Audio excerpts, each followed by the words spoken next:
وبركاته. Before I begin, I'd like to give my condolences to two families here.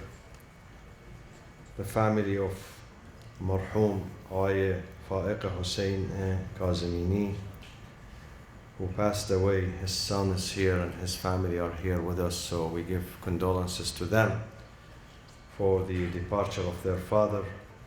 May Allah embrace him with His forgiveness and His mercy and His love and kindness in paradise. Also, I'd like to give condolences to Murad Mand and Yasai family, our dear friends in this community for a long time, for the anniversary of the late Dr. Mehdi Murad Mand, who passed away several years ago here in Orange County. And his family is with us, his honorable wife, Hamida Khanum, and his honorable daughter, Maryam Khanum, and the rest of the family are with us. So I ask you please to recite for the two people. Please recite for them Surah Al-Fatiha ma'a as-salawat.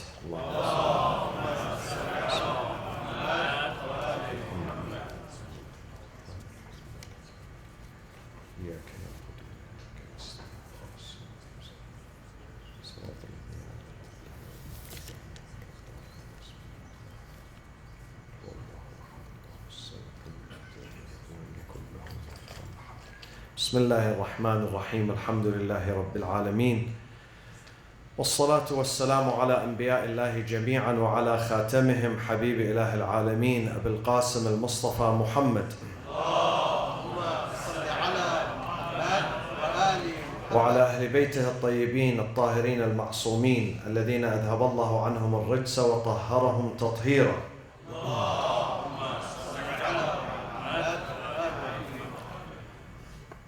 أعوذ بالله من الشيطان الرجيم. بسم الله الرحمن الرحيم. يا أيها الذين آمنوا اتقوا الله وكونوا مع الصادقين. O who you believe and revere God, be mindful of your Lord and always stay with those who speak the truth. وكونوا مع الصادقين. And one of the leaders of those who always spoke the truth and his life revolved around the truth and justice was the sixth Imam and the sixth successor to the Prophet. His name is Al-Imam Abu Abdullah Ja'far ibn Muhammad As-Sadiq alayhi salatu wassalam.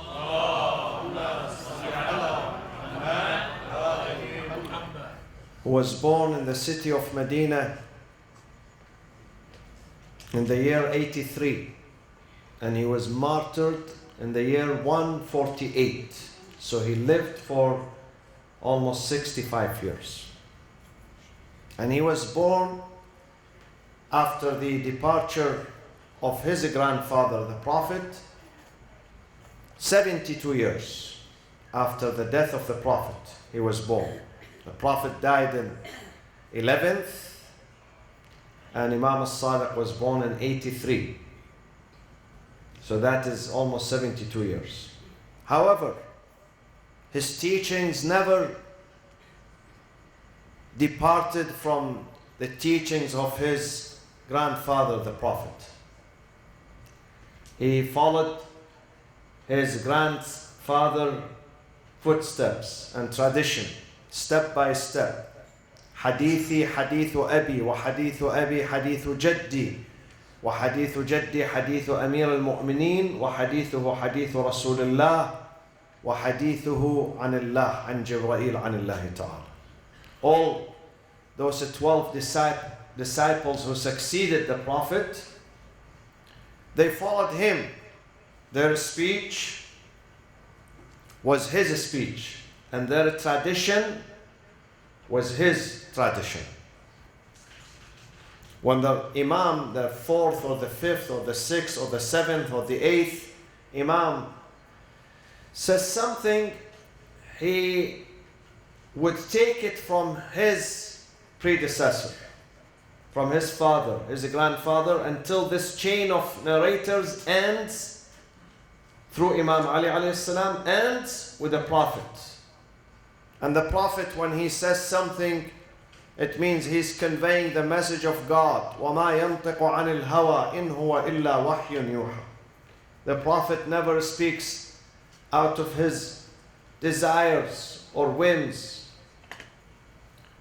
What he says is revelation from God to him. So this chain of narrators, our Imams, their speech is authentic and genuine, and it is related to the Prophet. Their teachings are the teachings of the Prophet. But why our school is known as the Ja'fari, related to Ja'far ibn Muhammad As-Sadiq? Why it is called Ja'fari? Because almost 70 years or 80 years after the Prophet, the Islamic law started to be crystallized, and it would take shape. Before that, the Islamic law was general. There were only one tradition. But then schools of thought started to develop and emerge, different orientations, different interpretations, different directions, and they all claim that they are Muslims. And they all claim that they represent the Prophet. And they started drafting the Islamic law during that time. And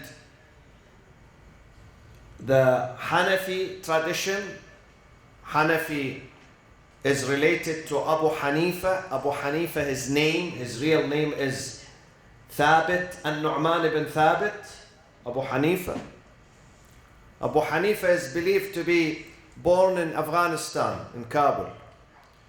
Then Malik ibn Anas, some people believe that he was born in Medina, but others believe that he was not Arab, but he joined the Arabs, so his origin is not Arab. And then after that came Al-Imam al-Shafi'i, and lastly Ahmad ibn Hanbal, which is widely followed by the Salafi tradition today. Ahmad ibn Hanbal is the tradition that is followed in Saudi Arabia and Qatar and these countries, the radical countries. But the teacher of Islamic jurisprudence and Islamic law was the sixth Imam, Al-Imam Ja'far ibn Muhammad As-Sadiq alayhi salatu wassalam. He was the direct mentor and teacher of two Sunni Imams. One is Abu Hanifa and second is Imam Malik. He taught them. They studied under his supervision and his guidance. And he was indirect teacher and mentor of the other two Imams, Al-Shafi'i and Ahmad ibn Hanbal. Imam Malik was the student of Imam Ja'far As-Sadiq. Al-Shafi'i was the student of Malik, and Ahmad ibn Hanbal was the student of Shafi'i. So they all, at the end, they all are related in their knowledge to our sixth Imam, Al-Imam Ja'far ibn Muhammad As-Sadiq. And those teachers and leaders of these traditions, they started to develop their ideas and their own interpretation of the Islamic law. And therefore, you find here the emergence of schools of thoughts. Not only four, they came down to four. They were almost 100 schools of thought at that time. 100. It's like the primaries, Republican primaries.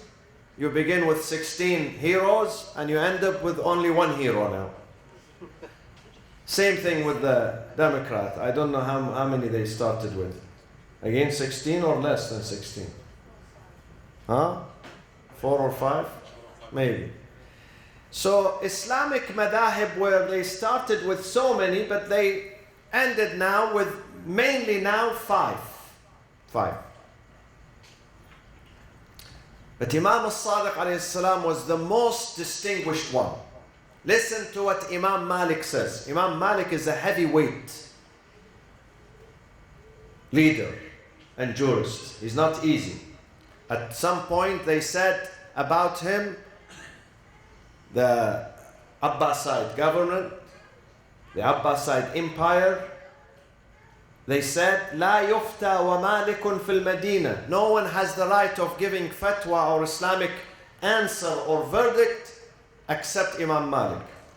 He himself, Imam Malik, says, ما رأت عين ولا سمعت أذن ولا خطر على قلب بشر أفضل من جعفر بن محمد الصادق عليه الصلاة والسلام. No eyes could see and no ears could hear and no thoughts could comprehend a better leader in his knowledge and his piety and his righteousness and his vision than Al-Imam Ja'far ibn Muhammad al-Sadiq. This is the testimony of a heavyweight student of him, Imam Malik, in Medina. But then why the Shias are the minority? Because those who grabbed power yesterday are similar to those who are grabbing power today. Same story. Same story. Identical story. Those who rule Arab countries and Muslim countries are people who did not come through democracy or ballot box. People did not choose them. They imposed themselves on the ummah, on the community, by force, by coup d'etat, by torturing people, by corruption, by military means, not democratic means. Most of the countries, probably not all of them, but most of them. The same thing happened yesterday, 13 or 1400 years ago. Those who succeeded Prophet Muhammad sallallahu alaihi wasallam, who strived to build a model nation state in Medina, but unfortunately those who succeeded him, they did not do a good job. Especially the Umayyad Empire and the Abbasid, both. They were corrupt. Umayyad's leaders and caliphs were known for their corruption and their brutality and their dictatorship.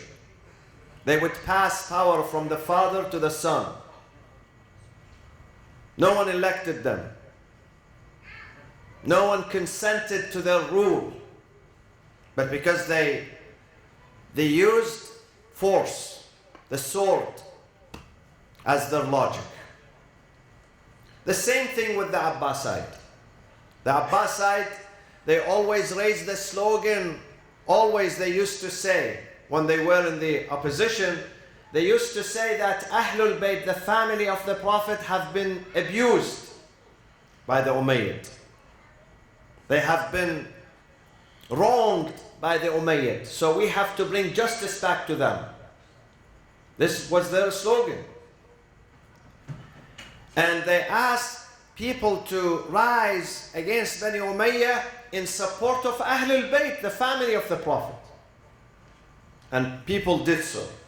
Especially after the tragedy of Ashura in Karbala, when people woke up and they realized the scope of the disaster, what happened by the murder by killing the grandson of the Prophet.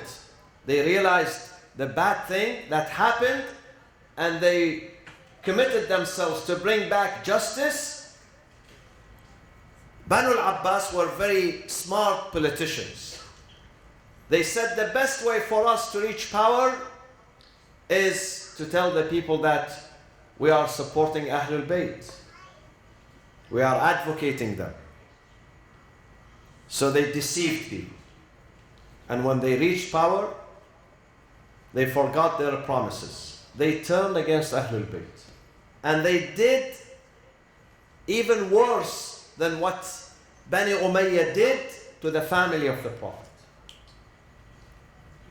Imam As-Sadiq lived through the reign of the last 10 caliphs of Bani Umayyah during 50 years, the last 10 caliphs, until Bani Umayyah collapsed, their empire collapsed because of their aggression, their injustice. And then when Banu al-Abbas emerged, Imam As-Sadiq lived through the reign of 2 of their caliphs. Abu al-Abbas al-Saffah was the first caliph, and al-Mansur, Mansur al-Dawaniqi was the second caliph, who murdered the Imam. During his reign and his period, our 6th Imam was murdered and was killed by poison. Imam As-Sadiq, when he came, he led 2 types of revolutions. One is the revolution of the thoughts, al-fikr, because people went through a long period of ignorance. People did not study, they read the Quran, but they did not study the Quran. They did not understand the Quran. They did not understand the Quran. They did not understand the true tradition of the Prophet, peace be upon him. People were ignorant. The second revolution that he led was the revolution of akhlaq and character and manners. Because again, people were down. People were Muslims by name, but not by character. Not by character. People did not uphold the principles of Islam. People called themselves Muslims, but they violated the very principles and values of their religion. And our Imam's job is to restore people's dignity, is to bring back people to the truth and justice, and to the real Islam, the Islam of peace, the Islam of love, the Islam of kindness and goodness. Because the aspirations of our Imams was not politics, was not to rule, was not to dominate, but to teach. That's the difference between a politician and an Imam, a leader, a scholar. The aim of the scholar and the leader and the Imam is to teach and to save. The aim and the goal of politician is to rule and dominate. There is a big difference between them. Big difference. Imam Ali alayhi salam says, government for me is not an aspiration. Don't think that I aspire to be a governor or a caliph. There is one motive for me to be caliph, إِلَّا أَنْ أُقِيمَ حَقًّا أَوْ أَدْفَعَ بَاطِلًا. Unless I establish justice and defeat injustice. That's the only reason for me why I accept to be the caliph. أُقِيمَ حَقًّا أَوْ أَدْفَعَ بَاطِلًا.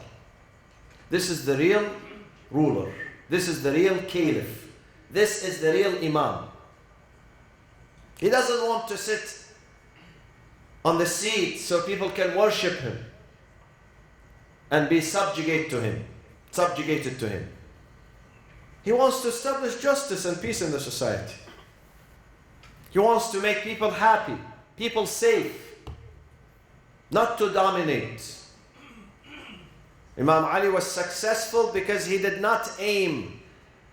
Even Ahmad ibn Hanbal, one day he said to his son, Ahmad ibn Hanbal, he said to his son, Inna aliyan لم تزنه الخلافة ولكنه زانها. The Khilafah, the seat of Khilafat was not, it did not decorate Ali. Ali was the one who gave decoration, attraction and value to the seat of Khilafah. Do you follow me on this? Ali made Khilafah beautiful, not Khilafah made Ali beautiful. Sometimes a person is unknown, nobody knows him, nobody cares about him, nobody respects him. He becomes the president, the prime minister, all of a sudden people start knowing him. He becomes popular. So, not because he himself is popular, because the seat is popular. The position of the seat.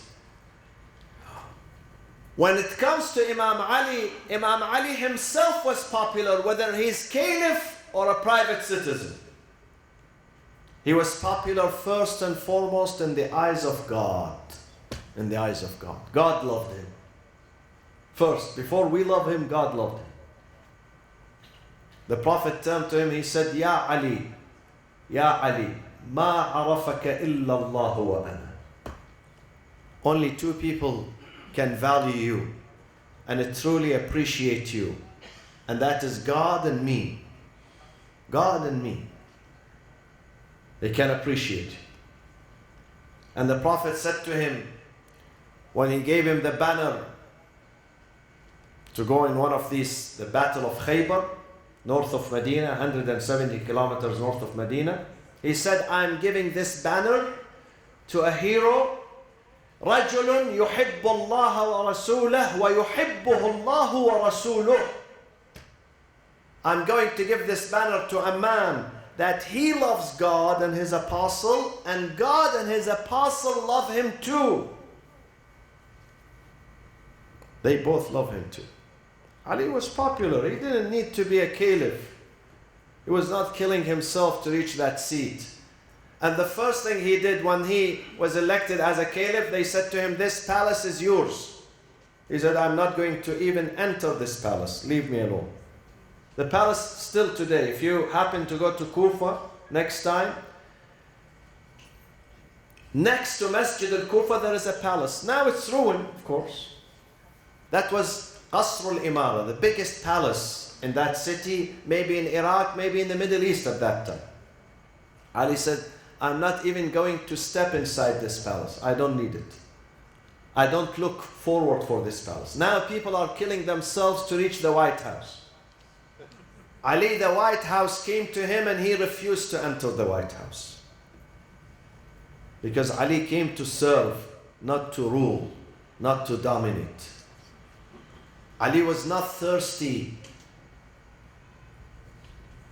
for presidency. Presidency was thirsty for Ali. The nation was thirsty for Ali and his justice. The same thing with other imams. Imam As-Sadiq alayhi salam was summoned to the palace of Al-Mansur. Mansur was a ruthless dictator. Ruthless dictator.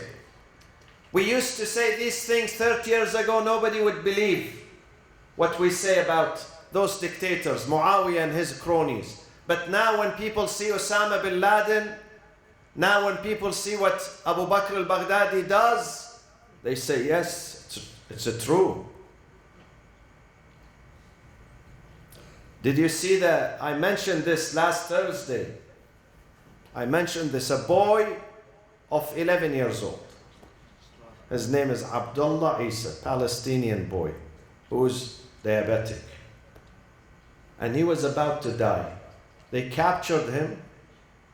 They captured him near Aleppo, one of the branches of Al-Qaeda that is operating in Syria, Nuruddin Zenkis, that's the name of the group.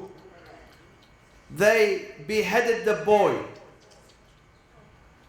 They cut his head. He's only 11 years old. Where does that happen? In what country? In what culture? In what religion?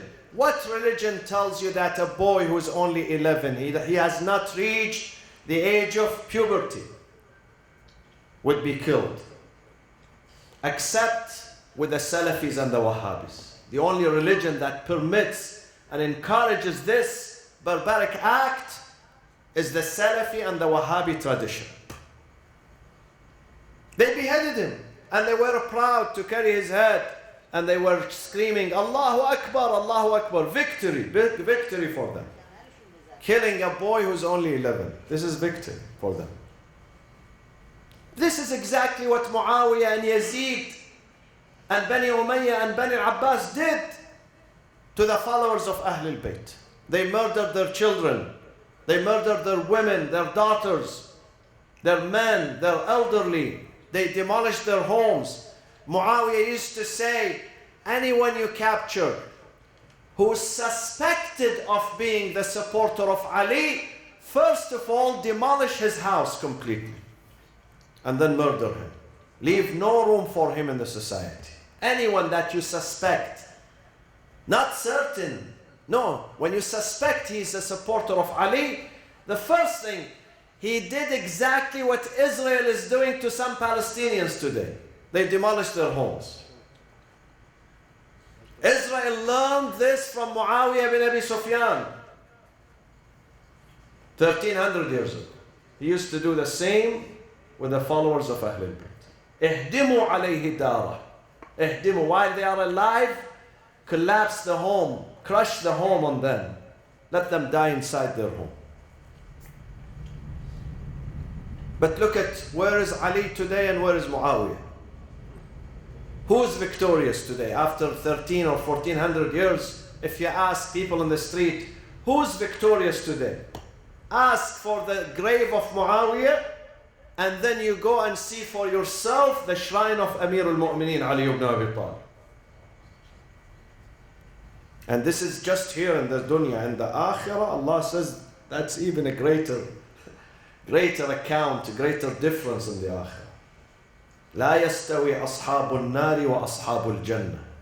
Allah says those who follow the path of paradise are not equal with those who pursue the path of evil, destruction, and hellfire.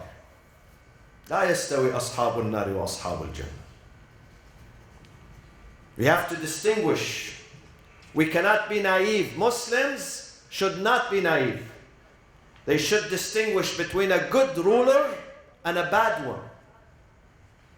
A good one who brought justice and peace and dignity to the Muslims and mankind, and someone like Muawiyah and Yazid who brought nothing but damnation and evil to mankind, to themselves and mankind. Mansur was one of them. Mansur al-Abbasi is the second caliph in the rank, the second Abbasid caliph. He came from Baghdad. You know, he built the city of Baghdad. This city of Baghdad today was built by this guy, Mansur. He built Baghdad, and then he came to Hajj, to Mecca and Medina. Imam As-Sadiq was in Medina. And you know the scholars at that time, scholars who were not connected to God, they connected to caliph. Scholars who did not work to God, they worked to the Sultan, the Sultan. This is the most dangerous thing, my friends. If you see a scholar who's not connected to God and he does not work for him, don't respect him. And don't believe him. Don't believe him. If you see a scholar who receives salary from the Sultan or the government, don't respect him. Because he's not going to be honest, I'm telling you. He's not going to be honest. He's not going to tell you the truth. He's not going to satisfy God. He's going to satisfy the Sultan, the governor, the caliph. And this was the case with 99% of the scholars in Medina at that time, except one of them, and that is Imam As-Sadiq alayhi salam. When Mansur came to Medina, they all rushed to meet with him and to praise him, the scholars, the ulama. Except Imam As-Sadiq, he did not go to visit him. He was waiting the first day, the second day, the third day, the fifth day, until he sent someone. He came, he knocked at the door of Imam As-Sadiq. He said to him, the caliph is saying, all people came to visit me. Why don't you come? Why don't you come? I'll take you by force. So he took him by force. He pulled him. He took him to the palace of the Mansur. Mansur said to him, Ya Ja'far ibn Muhammad, in a very rude way. He didn't say to him, Sayyid, Imam, the son of the Prophet. Ya Ja'far ibn Muhammad. Oh Ja'far, لِمَ لَا تَخْشَانَا كَمَا يَخْشَانَ النَّاسِ. What's wrong with you? Why don't you come and visit me just like other scholars? Listen to the Imam. We learned this from our Imams. And I'm proud, very proud, that this Imam is my leader. I'm proud of him. He said to him, I don't have any business in this dunya, no trade, no company, no business, no franchise. So I can fear it. I can fear for the safety of my business, so I can come and greet the Sultan. ليس لنا من أمر الدنيا شيء فنخشاه عليك. This is what he said to him. And then the second thing, Imam said to him, neither you have something of the business of the akhirah, so I can come and learn from you. The first thing, I don't have any business in this, no money, no stock market, nothing that I fear the Sultan. If I don't go and visit him, he's going to punish me. He's going to, take my wealth away. I have nothing. I'm not losing anything. Neither you have something of the akhirah, no values, no principles, no God. You don't know them. So I can come and learn from you. You know what the Mansur said? He was very embarrassed. He said to him, no. I know you don't own anything in this dunya. I know you are As-Sadiq. تَخْشَانَا لِتَنْصَحَنَا. You just come here to advise me. Imagine a person who's ruthless, a person who used to kill his opponents. They take them out of the prison. They murder them right before his eyes while he's eating, enjoying his meal. And he says, what a delicious meal I'm enjoying, while he sees his opponents being murdered right before his eyes. He tells the Imam, come and advise me. Look at the Satan. Imam As-Sadiq says, من يريد الدنيا لا ينصحك. Someone who seeks the dunya would never give you a true advice. وَمَنْ أَرَادَ الْآخِرَةَ لَا يَصْحَبُكَ. And someone who seeks the akhirah would not come and sit with you at all. He would avoid you. Those are our imams, our leaders. Do you know why the Shia tradition is the strongest today and it can survive persecution, survive the killings, survives the ethnic cleansing? It survived because it has such an imams. Al-Imam Ja'far ibn Muhammad As-Sadiq,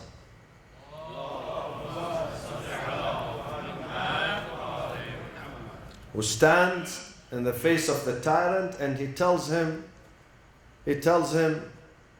if I seek the dunya, if I am one of the people of dunya, I would not be honest with you. I have to be a liar like you because I seek the dunya.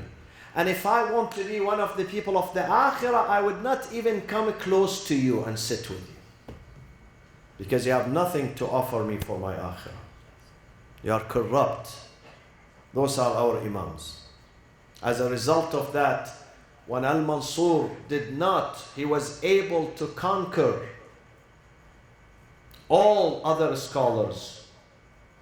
And he asked Imam Malik, imagine Al-Mansur asked Imam Malik, this is a great scholar. He asked him to write a book, write it for me, book of Islamic law. So Imam Malik, he writes the book by the name of Al-Muwatta. Check it out, it's in the library, it's very popular. Muwatta, at the request of the caliph, a dictator caliph. And then imagine Imam Malik writes a book of Islamic law and he never mentions Ali ibn Abi Talib in his book. No single hadith from Ali ibn Abi Talib. And Ali ibn Abi Talib, the Prophet says, أنا مدينة العلم وعلي بابها فمن أراد المدينة فليأتها من بابها. I'm the city of knowledge and Ali is the gate to the city. So if you seek to enter the city, you have to go through the gate. Ali is absent from this book, imagine. Why? Because Al-Mansur, he puts a pressure on Imam Malik, don't mention Ali at all. Ali was marginalized. Ali, the sweetheart of the Prophet, was marginalized and demonized. I ask you this question, can Ummah, a nation, succeed? A nation that marginalizes a hero like Ali? A nation that marginalizes a hero that even the Prophet would search for him, and he says, where is Ali? Bring me Ali at any cost. I need to see Ali. When you put Ali aside, what is the result? The result is a bloodshed. The result of thousands of refugees and pain and destruction of cities and humanity. Allahumma wali man walah wa adi man adah wansur man nasara wakhdhul man khadal. This is the prayers of the Prophet 1400 years ago. Oh God, support those who support him. Keep safe those who keep Ali safe. Protect those who protect Ali and the message of Ali, and stand with Ali. Because Ali is justice. Aliyun ma'al haqq wal haqqu ma'a Ali yaduru ma'ahu haythu dar. Ali is the embodiment of truth and justice. We look at Ali not as a person. Ali to me is not an individual or a person. Ali is principle. Principle, not a person. Principle and value. Ali is a value and a principle. I don't worship Ali as an individual. I respect Ali because he is the embodiment of this book. Aliyun ma'al Qur'an wal Qur'anu ma'a Ali. Ali is with this book and this book is with Ali. The Prophet says, Aliyun huwa al-Qur'anu natiq. Qur'anu natiq. This is the silent book. You read it, it's silent. But Ali is the spoken book, the book that speaks. Qur'anul Natiq. So when you put him aside and you don't mention his, not even a single hadith in your book, that ummah, forget about it. That ummah has no future. And therefore, we wait the 12 Imam to come to restore dignity. No one can restore this dignity and the honor of this ummah, the Muslim ummah, except our 12 Imam, Al-Imam Al-Mahdi alayhi salatu wassalam. We work hard for him to come. We must work hard. We must change ourselves, transform ourselves for the Imam to come. Before I conclude, my brothers and sisters, as I mentioned, Hajj Samir mentioned earlier, I'm going to continue, inshallah, on the legacy of Imam As-Sadiq tomorrow at Friday prayers, inshallah. And we have this 17th youth camp. We are working very hard to keep this camp going and to try to teach and educate the young generation in this country, our Muslim brothers and sisters and sons and daughters. And we have a deficit. We have almost $10,000 deficit because the campers, they pay $200 while we pay the campsite $328. $338. So the campers, they pay us $200. We put from our own pocket, Mr. Samir's pocket, of course, not mine, $138 more dollars. So we have a big deficit and we need to keep this going. We really need to keep this going, so we need your donation. and you can pay zakat, khums, whatever donation you have for this cause. So please either see me or Haj Samir at the end of the program, so we can make this a success, inshallah. وصلى الله وسلم على سيدنا محمد وأهل بيته الطيبين الطاهرين